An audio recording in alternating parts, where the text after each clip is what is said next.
Halo Sobat Catur semua, selamat bertemu kembali. Hari ini saya memiliki game yang fantastik dengan penyelesaian seperti mesin yang cantik yang benar-benar harus dilihat. Saya sangat menikmati partai ini dan ini berfungsi sebagai pengingat yang menakjubkan tentang perubahan besar yang akan datang di dunia catur. Apakah kita suka atau tidak suka, dan itu merupakan penggulingan Magnus Carlsen sebagai pemain nomor 1 dunia. Kita tahu bahwa Magnus Carlsen menempati puncak posisi 1 dunia daftar peringkat FIDE sejak tahun 2011. Tetapi dengan peringkatnya turun 50 poin dari titik tertinggi sepanjang karir Magnus, sekarang ada ancaman yang membayangi dalam apa yang mungkin menjadi saingan dominasi caturnya. Yang paling mengancam adalah Domaraju Gukesh, pecatur dari India. Ia masih muda, 18 tahun, potensial dan dengan perkembangan yang sangat pesat. Dengan elo rating 2783, Gukesh hanya berjarak 50 poin dari Magnus Carlsen dengan elo rating 2831. Bukan tidak mungkin suatu saat Gukesh mungkin bisa menyalipnya.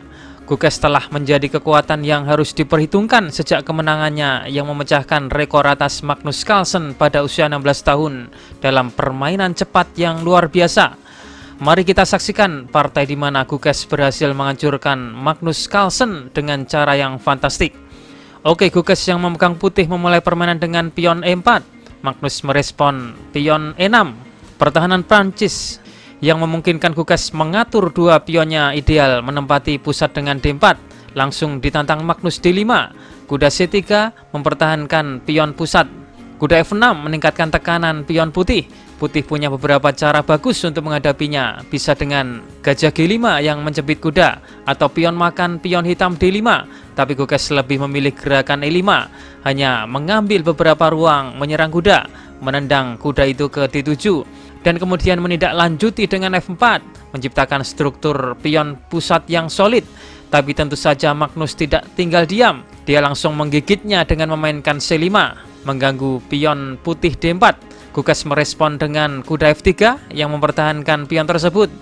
Kuda ke C6 meningkatkan tekanan.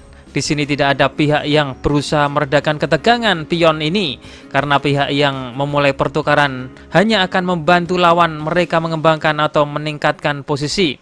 Misal jika sekarang putih pion makan pion hitam C5, maka ada gajah mengambil C5 dan gajah hitam melompat ke depan dalam pengembangan. Jadi sebagai gantinya putih memiliki gajah E3 yang memperkuat pion D4. Lebih jauh Magnus memainkan A6, mempersiapkan dorongan B5.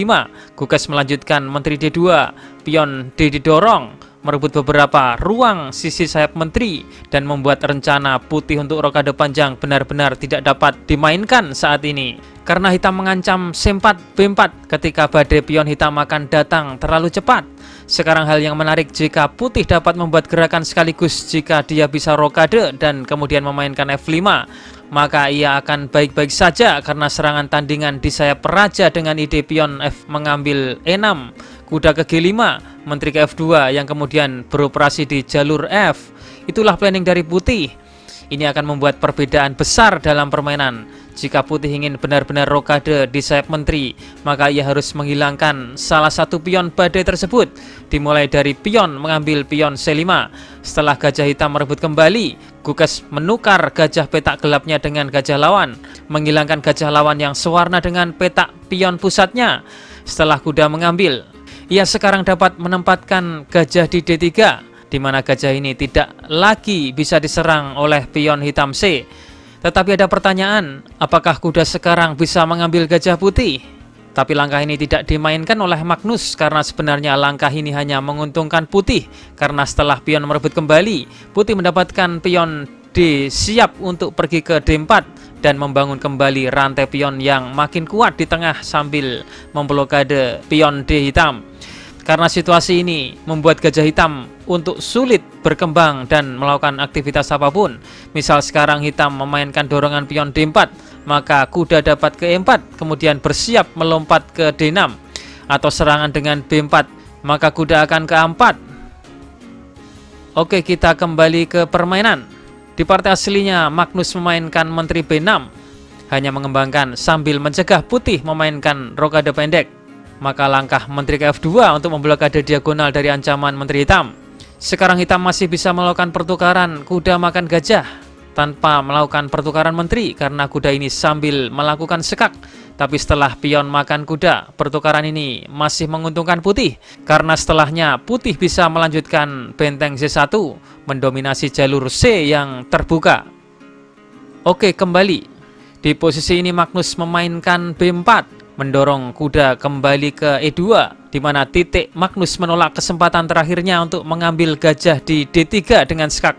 Dan sebagai gantinya Magnus memainkan A5 untuk mencari petak untuk gajah, untuk menukar gajah buruk Magnus dengan gajah putih yang strategis. Gugas rokade pendek, gajah A6 mengadu gajah, dan sekarang Gugas memiliki F5 yang agresif. Magnus menerimanya. Apabila sekarang Gugas mengambil balik pion dengan gajahnya, maka setelah gajah makan kuda, menteri mengambil kuda B3 discover skak, dan hitam akan memenangkan material. Di partai aslinya Gugas terlebih dahulu memainkan kuda F4, menyerang pion D5, dan Magnus memiliki kuda E7 yang mempertahankannya. Cukup bagus karena ini mempertahankan dua pion. Gugas melanjutkan E6, langkah yang sangat indah. Langkah yang sangat bagus, mengancam mengambil F7, menarik raja hitam keluar, kemudian menindaklanjuti dengan kuda G5. Tetapi dalam permainan, Magnus memainkan F6 yang jauh lebih unggul. Dia akan menunggu momen yang tepat untuk mengambil pion putih E6 yang terdampar itu. Gugas memindahkan benteng ke C1, yang jelas ini bukan langkah persiapan dari komputer, karena komputer membenci langkah ini, karena ini sudah memberi hitam posisi menang. Jadi apa yang dipikirkan Gugas di sini? Jelas dia menginginkan jalur C dibuka setelah Magnus memainkan rokade. Ketika dia memainkan C3, mengancam mengambil pion, membuka file, dan menambah serangan pada kuda hitam. Ada beberapa langkah dari hitam yang menguntungkan seperti B3, tapi Magnus menemukan langkah yang terkuat. Menteri D6 menyerang kuda F4 dan mengancam memenangkan perwira pada gajah di D3. Karena kuda mengambil gajah tidak lagi kehilangan menteri yang sebelumnya di belakangnya. Dan ancaman ini tidak ada jika langkah C3 tidak dimainkan, yang sebelumnya pion C2 mengawal gajah. Tetapi Gugas telah meramalkan semua ini dan melanjutkan dengan satu-satunya langkah yang masuk akal. Gajah makan gajah di A6. Tetapi setelah benteng mengambil balik, kuda putih di F4 masih diserang dan benar-benar tidak dapat bergerak karena sedang menjaga petak D3 dari garpuan kuda hitam yang dapat ke sana. Jadi yang terbaik untuk putih di sini meskipun kalah posisi adalah kuda D4 yang membuka menteri mempertahankan kuda F4.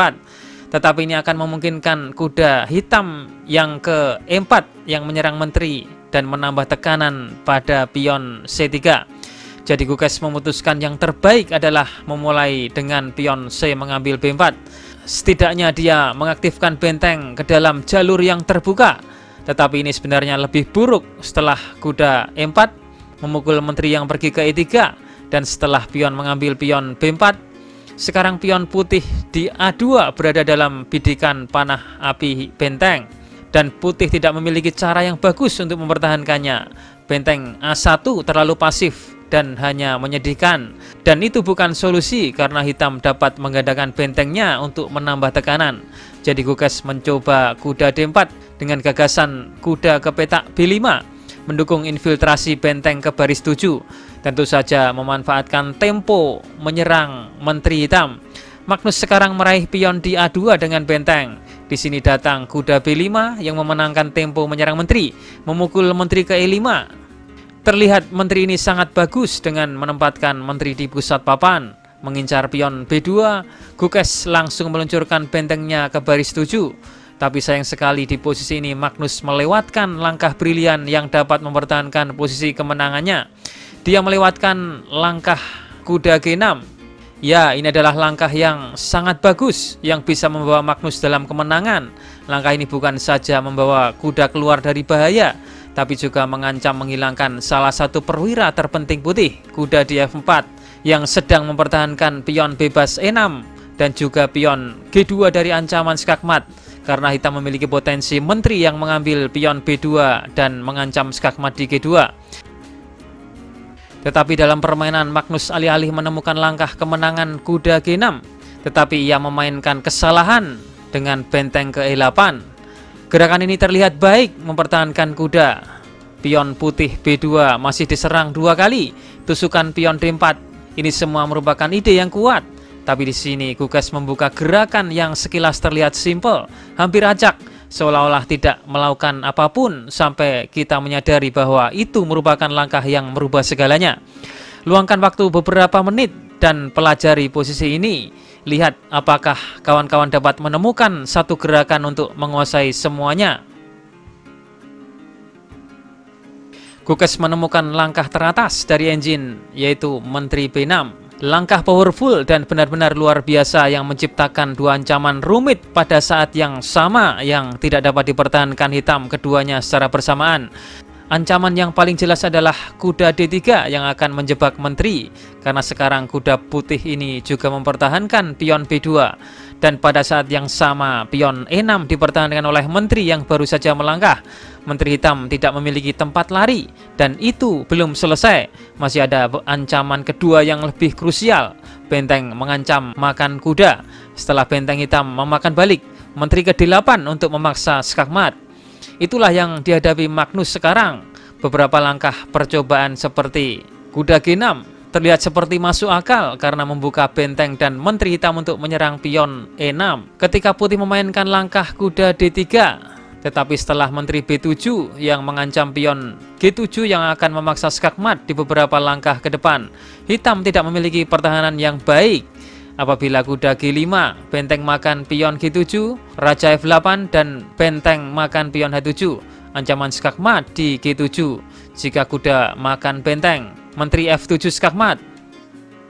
Atau bisa juga dicoba benteng ke A8, maka kuda D3 menjebak menteri. Apabila di sini hitam benteng B8, ada langkah brilian, menteri makan benteng, benteng mengambil, kuda makan menteri, dan pion makan balik. Benteng makan kuda, putih akan unggul satu benteng penuh. Jika benteng mengambil kuda, maka akan skakmat. Oke, kita kembali ke permainan.